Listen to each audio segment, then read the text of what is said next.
Karine Abécassis dirige la communication de la Confédération Générale des Planteurs de Betteraves. Alors la betterave, pour vous, c'est évidemment la cantine. Eh bien sachez que justement, la Confédération Générale de la Betterave, ou CGB pour les intimes, ne s'occupe pas nécessairement, voire pas du tout, des betteraves que nous mangions à la cantoche lorsque nous étions gamins.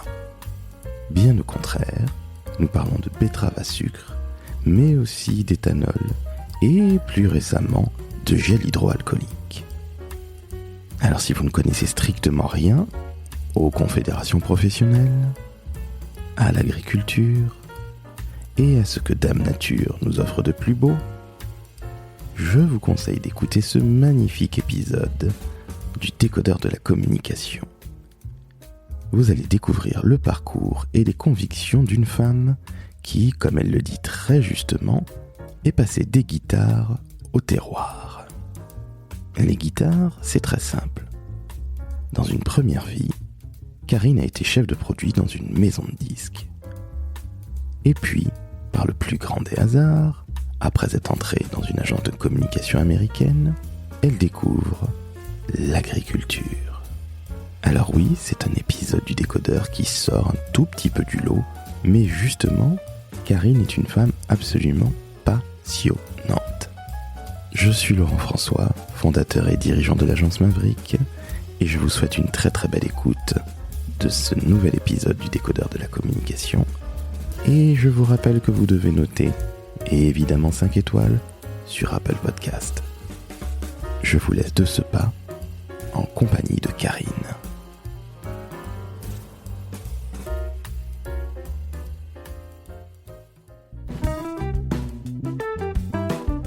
Le décodeur de la communication, un podcast de l'agence Maverick.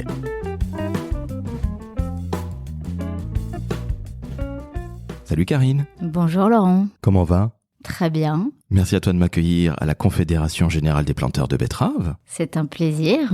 Plaisir partagé, tout près du bureau de Maverick, c'est formidable et vous êtes extrêmement bien installé. On est plutôt pas mal. Je le confirme.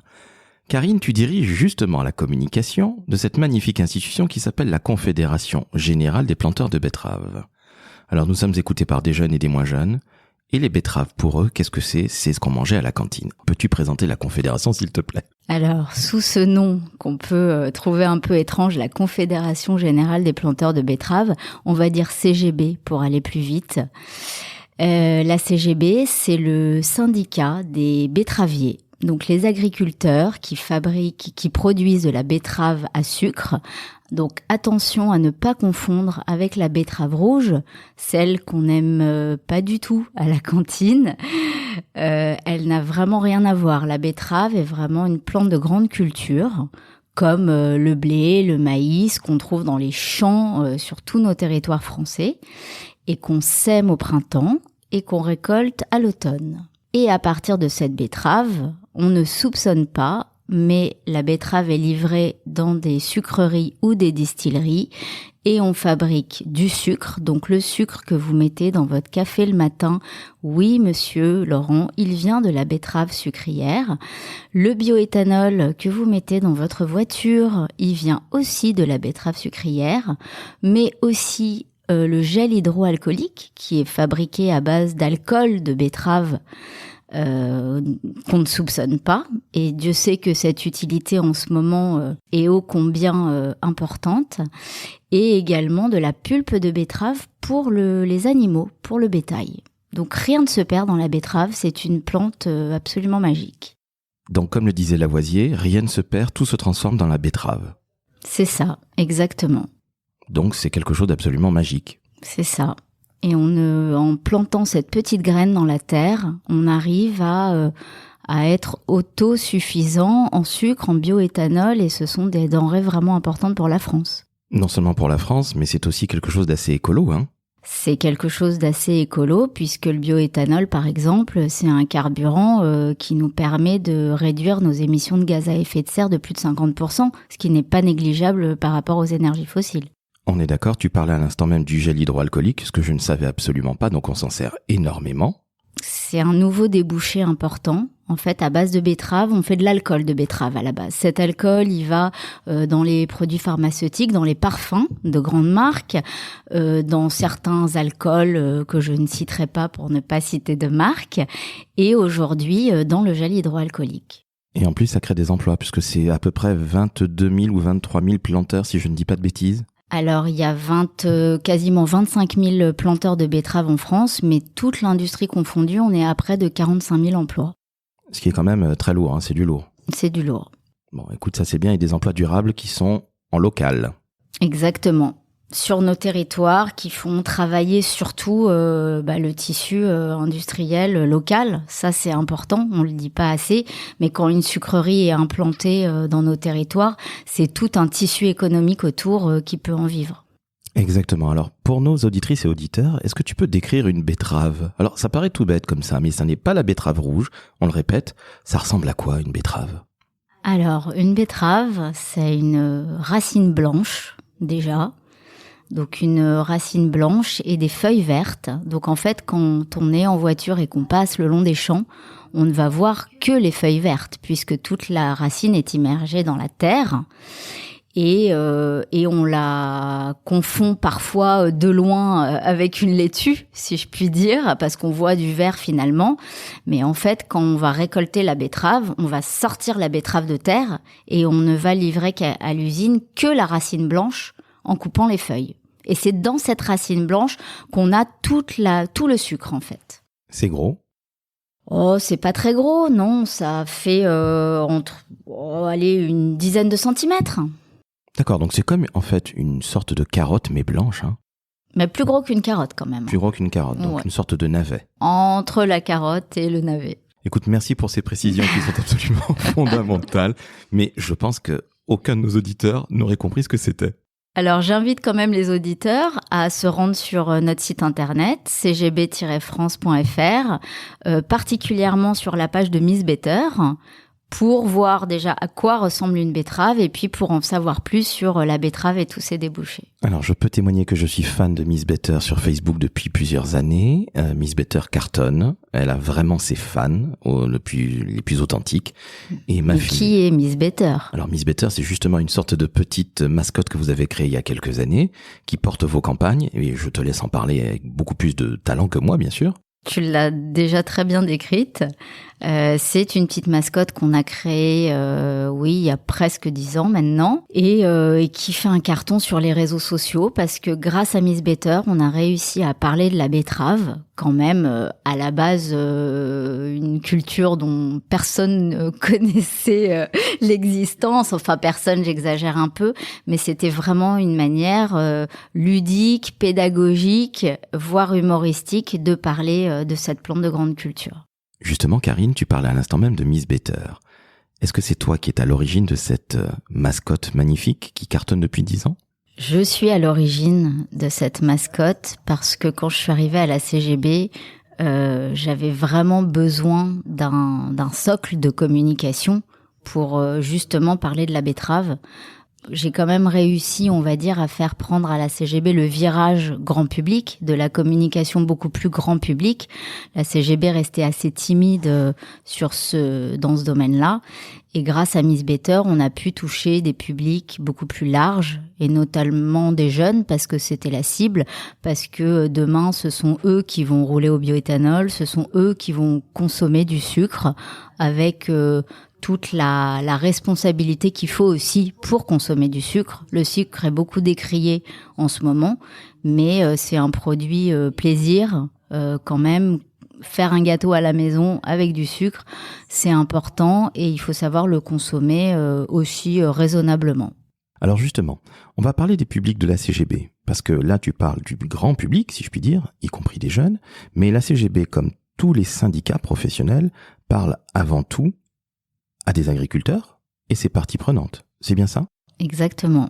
Essentiellement à nos adhérents, donc des agriculteurs qui produisent de la betterave à sucre. Et la CGB a pour rôle de défendre leurs intérêts, promouvoir la betterave et faire en sorte que la betterave trouve toujours sa place au sein de l'assolement de l'agriculture française. Alors là, il faut que tu sois peut-être un petit peu plus spécifique parce que là seulement de l'agriculture française, je t'avoue que tu me perds un petit peu. D'accord, j'ai dû en perdre peut-être plusieurs. En fait, dans une exploitation, un agriculteur ne produit pas que de la betterave. Un agriculteur peut produire du blé, du colza, du maïs. Enfin voilà, il y a toutes sortes de cultures et la betterave fait partie de ces cultures et la betterave ne se cultive que dans le nord de la France. Donc ça aussi, c'est une spécificité quand même. Donc tous les agriculteurs français ne peuvent pas produire de la betterave parce qu'elle exige des conditions météorologiques plutôt du nord de la France en fait. Et le climat du nord s'adapte plutôt mieux à la betterave qui ne pourrait pas être cultivée dans le sud, à cause des grosses chaleurs notamment. Donc en somme, si j'ai bien compris, c'est faire de la place dans les sols à la betterave. Voilà, on peut le résumer ainsi. Bon voilà, clair, net et précis. Alors justement, en tant que directrice de la communication de la CGB, quel est ton quotidien ? Est-ce que tu as une équipe ? Comment tu les manages ? Qu'est-ce qui se passe ? Parce qu'aucune de tes journées ne se ressemble évidemment. Alors l'avantage de ce métier, en tout cas de mon poste à la CGB, c'est qu'il est extrêmement diversifié. Ça fait quand même 13 ans que je suis là. Donc c'est important de le souligner. Qu'en 13 ans, je ne me suis jamais ennuyée. J'espère que ça continuera en tout cas comme ça. C'est un domaine extrêmement intéressant, déjà le domaine agricole.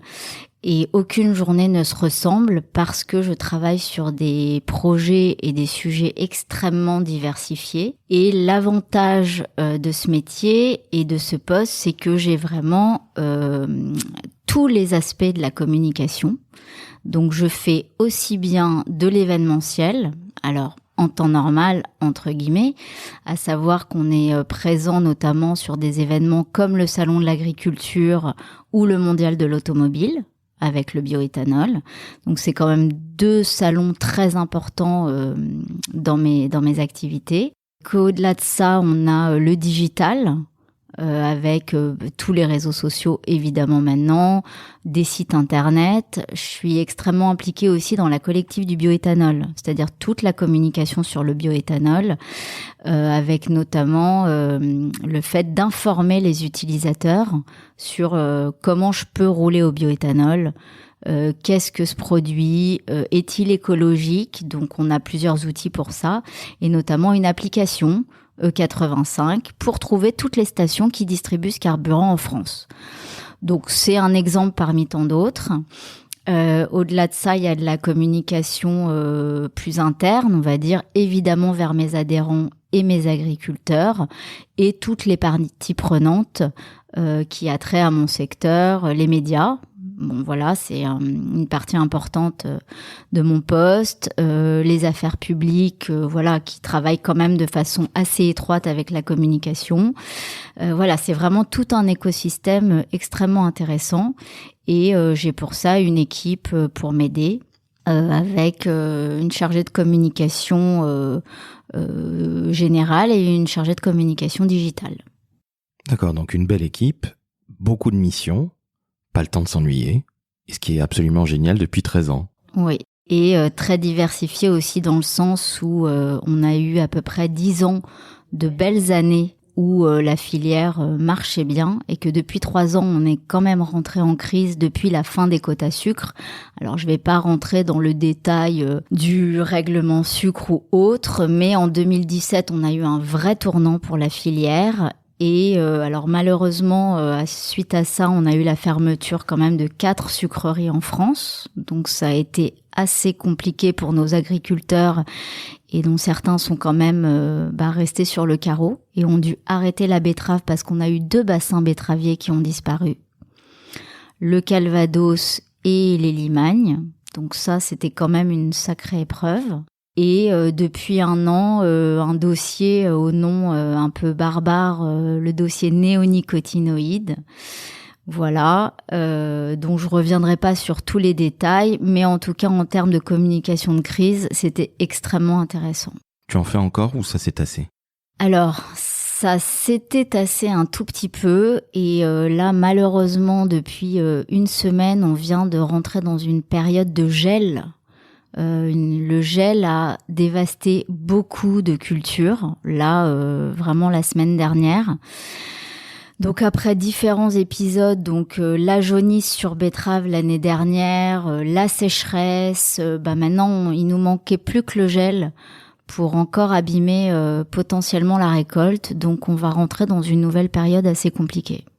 C'est compliqué évidemment pour la filière, toutes les parties prenantes et bien évidemment les agriculteurs. Mais est-ce qu'en tant que communicante, c'est pas des grands moments d'adrénaline, ces périodes de crise ? Alors adrénaline, oui, parce que on travaille bien dans l'urgence. Enfin, moi personnellement, je travaille bien dans l'urgence ou dans la crise. Je trouve ça stimulant parce que notre but ultime, c'est d'aider nos agriculteurs, en fait, de leur apporter toutes les solutions possibles pour les sortir d'une situation difficile. Donc c'est vraiment cet objectif-là. Quand on a cet objectif d'aider, c'est vraiment beaucoup plus stimulant, on va dire.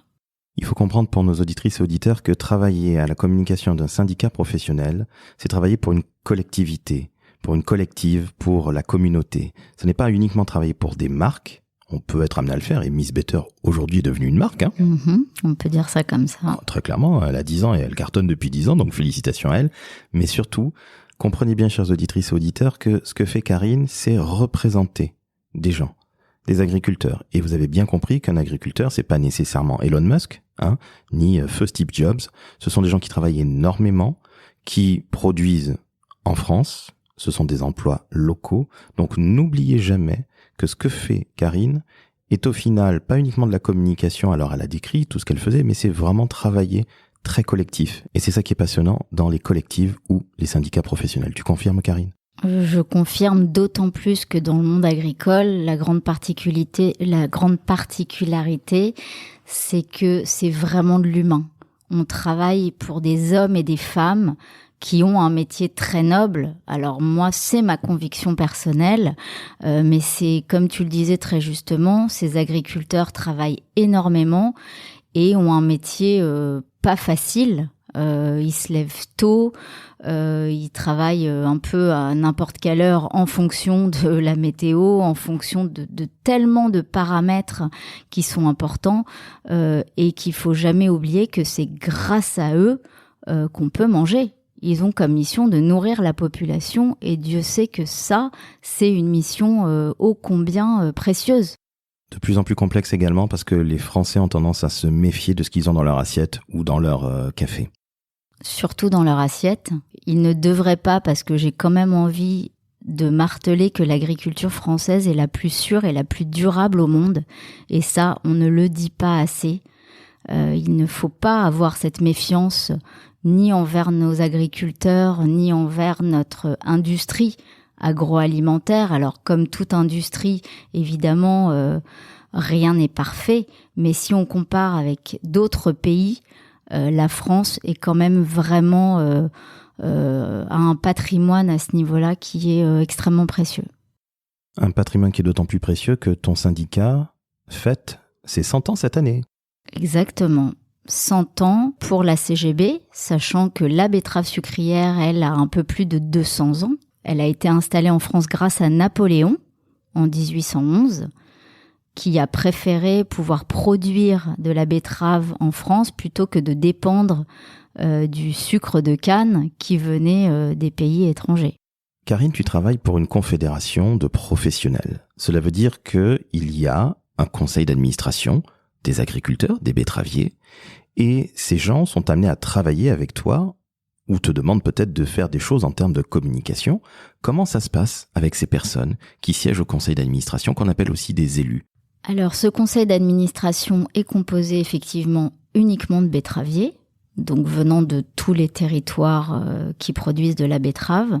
C'est passionnant de travailler avec ces personnes parce que ils connaissent déjà évidemment tellement bien leur métier, mais au-delà de ça, ils sont très preneurs de conseils et d'infos sur la communication. Parce que pour eux, la communication est le nerf de la guerre. Et ça, ils l'ont bien compris.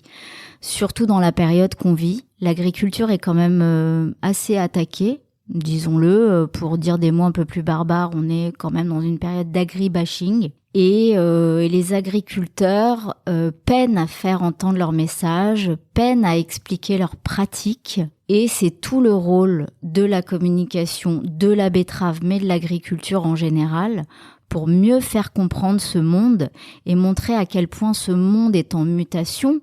On vit vraiment une transition agroécologique extrêmement importante et il faut arriver à se faire entendre dans un monde où on a beaucoup d'opposants, beaucoup d'ONG, beaucoup d'écologistes, soyons clairs, disons les choses. Il faut aller au dialogue, il faut ouvrir le dialogue avec ces personnes-là et leur montrer à quel point le monde agricole est innovant et fait de son mieux et travaille sur la recherche pour assurer cette transition agroécologique. On est bien d'accord qu'on est souvent aujourd'hui dans un monde un peu manichéen, mais que justement, avec l'agriculture, il n'y a pas les mauvais agriculteurs versus les bons écolos et vice-versa. Justement, ces parties prenantes, ces publics doivent discuter ensemble. Exactement. Je pense que le dialogue est la base de tout. On a tendance à cataloguer beaucoup de choses. Alors, on nous parle énormément de l'agriculture bio, certes, qui est une agriculture, mais qu'on ne doit opposer à aucun moment à l'agriculture conventionnelle. Les deux sont totalement complémentaires et on ne pourra pas faire avec ou que l'une ou que l'autre et que le monde agricole doit être un tout et surtout pas segmenter ces différents modes de production. Nous sommes tout à fait d'accord. Je reviens à la communication avec les gens du conseil d'administration, tes élus. Ce sont des gens de terre, ce sont des gens de terrain. J'imagine que pour toi, ça doit être un sacré challenge de leur faire passer parfois des messages qui sont peut-être entre guillemets un peu parisiens, un peu bobos, alors que eux, ils ont les pieds dans la terre tous les jours. Et justement, ça doit être absolument passionnant de confronter les idées. C'est d'autant plus passionnant que, comme tu dis, eux ont souvent les bottes dans la terre et moi plutôt des talons aiguilles à Paris. Certes, c'est deux mondes, mais ça m'empêche en aucun cas, moi aussi, de chausser mes bottes et d'aller sur le terrain et d'aller les rencontrer et d'aller discuter avec eux. Pour moi, c'est vraiment essentiel de me nourrir de tout ce qu'ils ont à me dire, à m'apprendre, à me faire découvrir. Et c'est vraiment là-dessus qu'il faut essayer, justement, ce fameux pont avec le grand public, essayer de communiquer sur ces pratiques et sur leur envie de mieux faire connaître ce métier qui est pas assez connu, qui est peut-être trop critiqué par certains moments. Ça me tient à cœur vraiment de pouvoir du coup expliquer leur métier, leurs pratiques et mon rôle à moi aussi, c'est aussi justement de faire un peu ce pont entre ce qu'ils me communiquent eux et moi savoir le transmettre à d'autres publics. Le traduire en somme. Le traduire et dans des mots compréhensibles de tous. Évidemment, parce que je rappelle à nos auditrices et auditeurs que l'agriculture, c'est pas uniquement l'amour est dans le pré. Je n'ai rien contre cette émission, bien au contraire, mais la vie d'un agriculteur ou d'une agricultrice, c'est quand même une vie de 18 heures ou 19 heures de boulot par jour, quasiment. C'est difficile, et vous imaginez bien qu'ils ne gagnent pas 1 milliard d'euros par an. Donc, il faut comprendre, et je voudrais vous le faire comprendre à vous qui êtes plus jeunes, qui ne connaissez pas nécessairement l'agriculture, que c'est pas uniquement ce qu'il y a derrière, ou dans votre assiette plus exactement, ce sont aussi justement derrière des femmes et des hommes qui se battent. Et là, on est en train de discuter avec Karine qui défend magnifiquement bien les betteraviers, et c'est un vrai plaisir. Alors, justement Karine, je vais te poser une petite question, toute bête. Tu parles tellement bien des betteraviers, est-ce que tu viens de l'agriculture ? Est-ce que tu as des parents ou des grands-parents dans l'agriculture ou pas du tout ? Alors, pas du tout. Je ne suis pas du tout issue du milieu agricole. Pour moi, c'est une tellement belle découverte. Je suis née en région parisienne. Je n'avais jamais mis les pieds dans un champ de betteraves, en tout cas avant de travailler dans le monde agricole. Et c'est un monde extrêmement intéressant. Et pour nos auditeurs, justement, si j'ai vraiment un message à leur faire passer, c'est de s'intéresser à des secteurs qu'on ne soupçonne pas. On est souvent attiré par des secteurs un peu plus flamboyants ou paillettes, on va dire. Pour revenir un peu sur mon parcours, j'ai commencé dans le disque, donc la marche a été assez grande entre le monde du disque et le monde agricole. Et vraiment, j'invite les auditeurs, aussi jeunes soient-ils, à s'intéresser à des secteurs qui parfois ne semblent pas comme ça, vus de loin, attrayant. Et pourtant, Dieu sait que derrière, il y a de nombreuses pépites à découvrir. Alors, on revient sur ton parcours. Tu commences dans l'industrie musicale où tu es chef de produit chez V2 Musique. Exactement. Et comment tu arrives dans le monde de l'agriculture ? Alors, je suis quand même passée entre-temps par une agence de communication, une agence américaine qui s'appelle Fleishman Hillard, pour laquelle j'ai travaillé sur de nombreux budgets très différents, aussi bien tourisme que médical, que réseau et télécom. Enfin voilà, j'ai fait un petit peu de tout. Et après cette agence, j'ai mis un premier pied dans l'agriculture en travaillant pour l'interprofession du lait. Donc, ça a été mes premiers pas en agriculture en m'occupant des relations presse du CNIEL.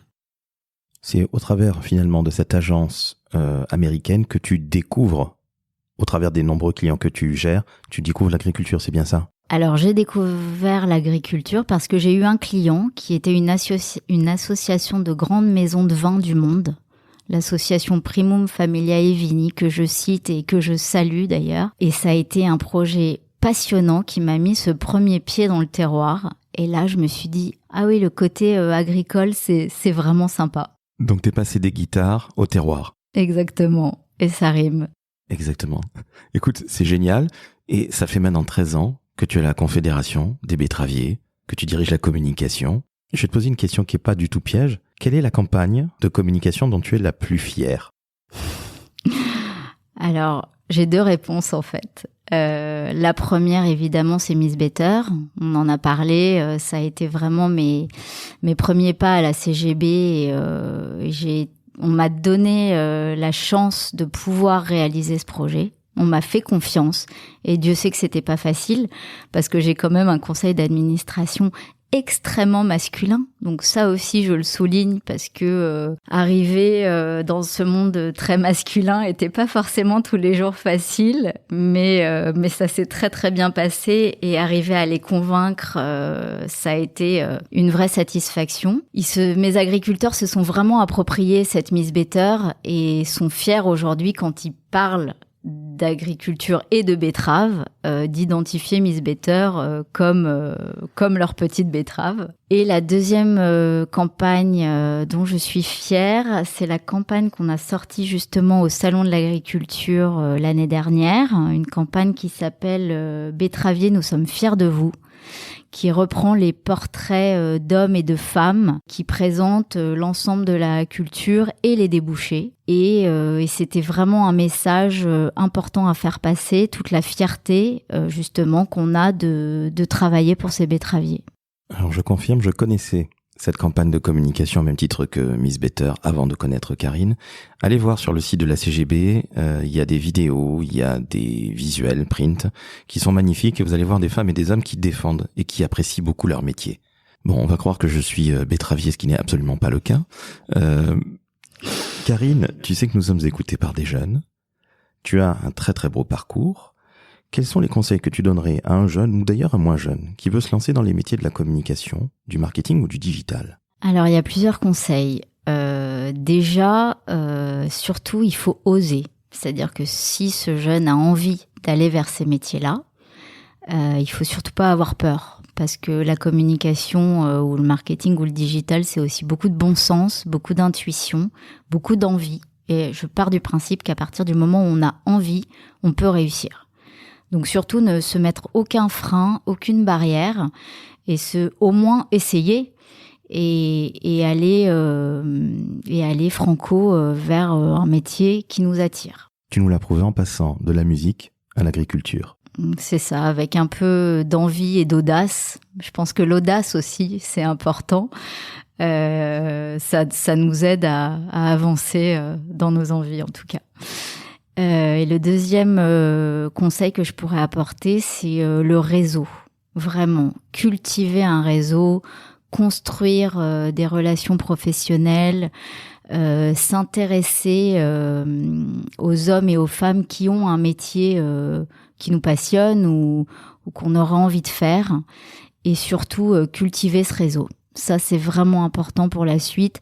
Je pense notamment à une personne que j'avais embauchée ici, il y a assez longtemps, qui a fait son petit bout de chemin maintenant, qui sortait de l'école et qui est venue me voir sur le stand du Salon de l'Agriculture avec son CV en me disant Karine, j'ai regardé ce que faisait la Confédération, ça m'intéresse, j'aimerais bien qu'on se rencontre, est-ce que vous pourriez m'en dire plus sur votre métier ?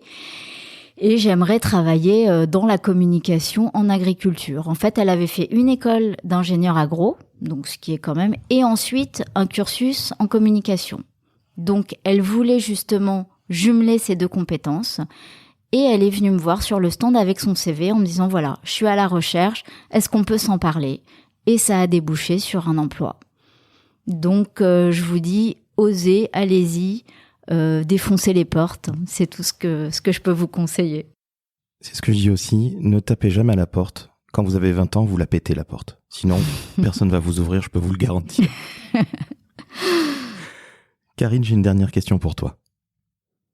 Elle est peut-être piège, mais je me doute bien de ta réponse, mais je te la pose quand même. Qu'est-ce que tu préfères dans ton métier ? Vaste question. Ce que je préfère dans mon métier, je pense que c'est ce côté humain.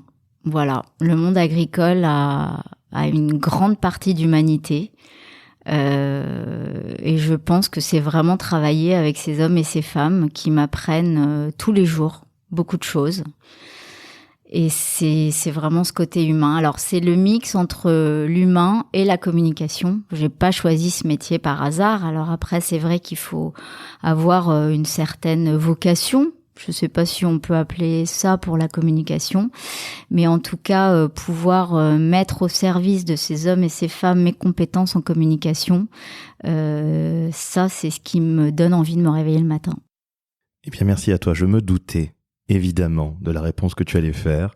En tout cas, elle te va parfaitement, elle te va comme un gant et c'est tout à fait normal quand on t'écoute, quand on fait ta connaissance de visu. Karine, je te remercie. C'est moi qui te remercie. Mais je t'en prie, ce fut un vrai plaisir de faire ta connaissance de visu, enfin, et puis de venir voir Miss Better en vrai, dont je suis fan depuis de nombreuses années, ainsi que ma fille. J'espère qu'on pourra se donner rendez-vous au Salon de l'Agriculture 2022. On croise les doigts. Et j'invite les auditeurs et auditrices à me contacter s'ils ont des questions, s'ils veulent en savoir plus sur le métier, sur le monde agricole, sur la communication. Je suis là pour conseiller ces jeunes. Ce serait vraiment un plaisir pour moi de partager ces expériences. Eh bien, en 30 épisodes que j'ai dû enregistrer, tu es la première personne à me faire cette offre. LinkedIn est fait pour ça. Nous sommes bien d'accord, mais souvent, les jeunes, les moins jeunes ont un petit peu peur de contacter des gens haut placés à la direction de la communication. Donc quand on est directrice de la communication comme toi, et ils ont un petit peu peur. Et comme tu le disais, un peu d'audace et oser, c'est souvent réussir. Exactement. J'aurais pas dit mieux pour le mot de la fin. Karine, je te remercie encore une fois. Déjà, merci de proposer ton aide à toutes ces personnes qui veulent rentrer en contact avec toi. C'est rare. Et puis, je voulais dire que ton métier sort un petit peu des sentiers battus. C'est bien le cas de le dire, puisque quand on est directrice de la communication dans une fédération de professionnels qui représente un métier, eh bien, on a un travail qui est un petit peu différent que si l'on travaille pour une marque ou une grande collectivité.